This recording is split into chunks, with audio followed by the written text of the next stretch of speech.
అందరికీ నమస్కారము. చూస్తున్న వీక్షకులందరికీ నమస్కారము. 10వ తరగతి విద్యార్థులకి శుభాభినందనలు. త్వరలో 14వ తారీఖు నుండి మీరు ఎగ్జామ్స్ రాయబోతున్నారు కాబట్టి మీ కొద్దిగా సడలిక పొందేదాని కోసము, మీకు ఇంకా దృఢ నిశ్చయంతో పరీక్షలు రాసేదాని కోసము మా చిన్న ప్రయత్నం. ముఖ్యంగా మనకి ఈ సాంఘిక శాస్త్రంకి సంబంధించి మనకు అకాడమిక్ స్టాండర్డ్స్ అయిన 6 విషయావగాహన గాని, ఇచ్చిన అంశాన్ని చదివి వ్యాఖ్యానించడం గాని, సమాచార సేకరణ, విశ్లేషణ, సమకాలీన అంశాలపై ప్రతిస్పందన, పఠన నైపుణ్యము, ఇవన్నీ వచ్చేటట్టు మనకు దీనిలో నిపుణీకరించి బహుముఖ ప్రజ్ఞాశాలకంగా రాయబడింది. కాబట్టి ఇది తరోగా మీరు ఉండండి.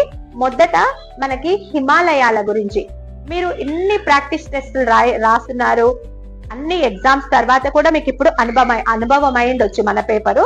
తప్పకుండా మొదటి పాఠమైన భారతదేశ భౌగోళిక స్వరూపం గురించి, ఇప్పుడు మన భారతదేశ ఉనికి గాని, భారతదేశ ఉనికి ఏ అక్షాంశాలు ఏ రేఖాంశంల మధ్య ఉన్నది, 23.5 డిగ్రీలతో కర్కట రేఖ గురించి గాని, 82.5 డిగ్రీల తూర్పు రేఖాంశం గురించి గాని, అలహాబాద్ గుండా వెళుతున్న ఇది మన భారతదేశ ప్రామాణిక రేఖాంశం అని, మరి మనకు గ్రీన్విచ్ ప్రామాణిక సమయానికి మనకు తేడా 5:30 గంటల ముందుంటుందని, ISI ఇండియన్ స్టాండర్డ్ టైం మనం ఈ ప్రామాణిక రేఖాంశం ఆధారంగా తీసుకున్నామని, ఇవన్నీ కూడా చక్కగా బట్టి మాత్రం పట్టొద్దు.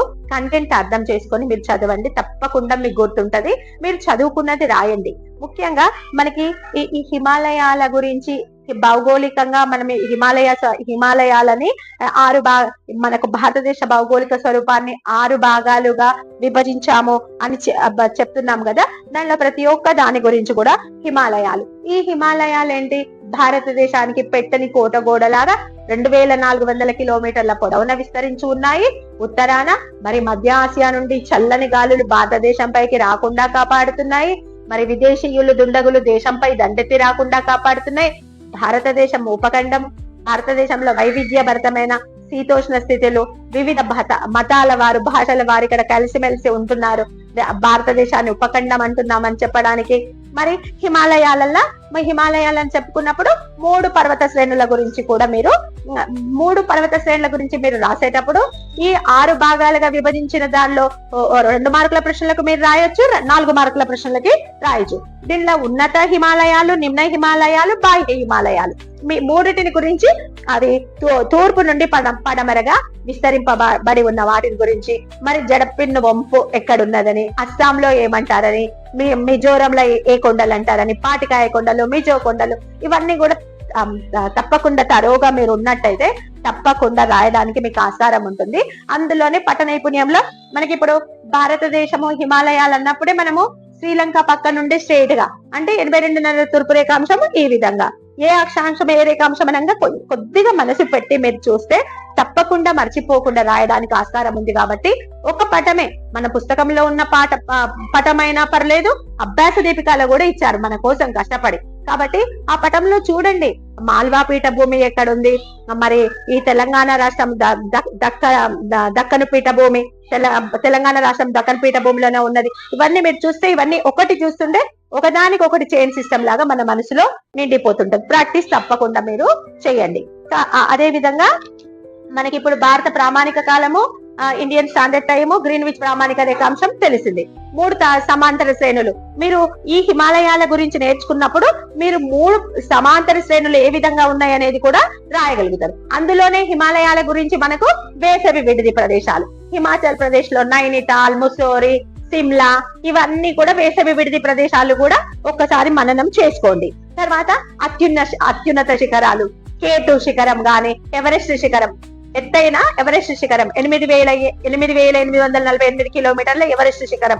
1 వర్డ్ మనకి ఆబ్జెక్టివ్ టైప్ లో రావచ్చు. తర్వాత 2 కొండల మధ్య ప్రాంతం డూన్ అని, మరి 2 నదుల ప్రాంతాన్ని 2 నదుల మధ్య స్థలాన్ని అంతర్వేది అని మీకు తెలుసు. అభ్యాస దీపికలో మీరు చూస్తున్నారు. చిత్తడి నేల, రాన్ ఆఫ్ కచ్, బాబర్ అంటే పురాతనమైన నేల, ఖాదర్ అంటే నవీనమైన నేల. మరి చిత్తడి ప్రాంతాన్ని ఏమంటున్నాము? టెరాయ్ అంటున్నాము. ఇవన్నీ కూడా పైన నదుల నుండి, జీవనదుల నుండి కొట్టుకొని వచ్చిన సారవంతమైన నేల వల్ల ఏర్పడ్డవని. తర్వాత హిమాలయాలలో మీరు ఇంకా హిమాలయాల ప్రాముఖ్యతల భారతదేశ ఉపఖండం గురించి ఈ విధంగా మీరు ఒక్క భారతదేశం మొదటి పాఠంలో మన పార్ట్ 1 లో ఉన్న మొదటి పాఠంలో మీరు భయపడకుండా ఎన్నో కూడా మీరు రాయొచ్చు. భారతదేశం ఏంటి? ద్వీపకల్పం. భారతదేశం ద్వీపకల్పం ఎందుకైంది? 3 వైపులా నీరు, మధ్యలో భూభాగం. అంటే తూర్పున బంగాళాఖాతం, పడమర అరేబియా సముద్రం, దక్షిణాన హిందూ మహాసముద్రం. ఉత్తర భారతదేశ నదులన్నీ జీవనదులు, గంగా, సింధు, బ్రహ్మపుత్ర. దక్షిణ భారతదేశ నదులన్నీ కూడా ద్వీపకల్ప నదులు, అంటే వర్షం పైన ఆధారపడే నదులు. మన సాంఘిక శాస్త్రంలో పారాగ్రాఫ్లు ఉంటాయి, కరపత్రాలు ఉంటాయి, నినాదాలు, స్లోగన్స్, ఇవన్నీ కూడా మీకు తెలుసు. ఒక భారతదేశ పటము అవుట్లైన్, తెలంగాణ పటము అవుట్లైన్, ఇవి మీకు సాధ్యమే. పారాగ్రాఫ్ ఇచ్చినప్పుడు కూడా మన సాంఘిక శాస్త్రానికి సంబంధించి ఇంట్రడక్షన్ ఉండాలి, తర్వాత కన్క్లూజన్ ఉండాలి. ఆ విధంగా మొదలుపెట్టి ఇంపార్టెంట్ పాయింట్స్ కి అండర్లైన్ చేసుకుంటూ ముందుకు వెళ్ళండి. రాయాలి, రాస్తేనే మీకు సాధ్యమవుతుంది. ఏం రాదు అనుకోవడానికి లేదు. ఎందుకంటే మీరు చదువుతా ఉంటే ఈజీ అనిపిస్తుంది. తప్పకుండా చదివి మంచి మార్కులు సాధించండి. అందరూ తప్పకుండా మంచి మార్కులతో ఉత్తమ శ్రేణి, ఉత్తమ గ్రేడులు తేవాలని మనస్ఫూర్తిగా అభినందిస్తూ